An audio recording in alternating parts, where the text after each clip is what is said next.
Now, before testing this water pump, I would like to show you the new product that I've got from DF Robot. These are the submersible water pumps which can run directly on solar panels.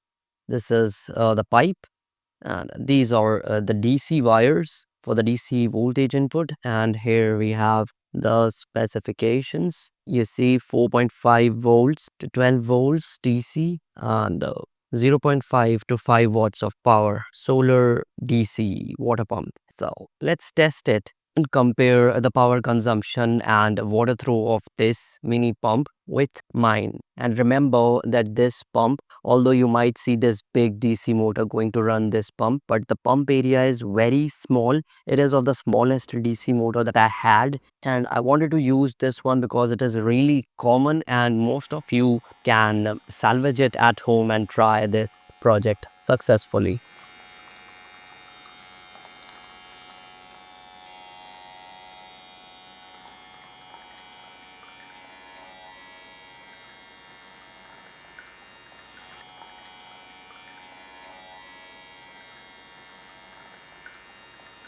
The output pressure from a water pump largely depends upon the impeller size, which you saw was very small, even smaller than the usual DC motors that we have of the same size, because this armature was from a scam type of 3 volts toy motor. You can see the size difference of the armature and the core and the shaft as well, and determine how small the size of this impeller is. Now imagine that instead of these small armatures, I would have used a very big DC motor armature like around this size. The output pressure would proportionally increase to maybe 40 times. Now, for me, this experiment was a huge success, and it tells me that if I apply this idea to a bigger DC motor with a bigger armature and then modify it into an impeller and converting that dead DC motor into a water pump, it is going to work great,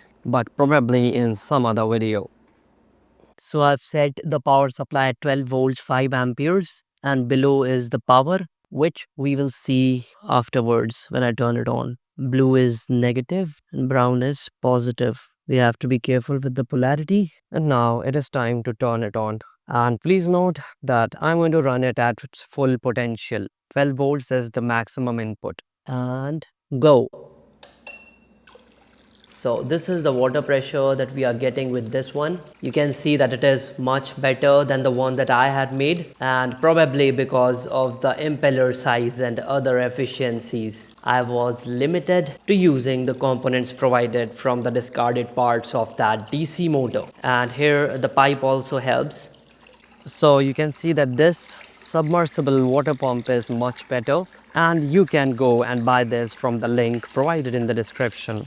And if we compress the pipe from here, then we all know that the pressure is going to increase further. See. So guys, that's all for today's video. See you in the next one. Bye bye.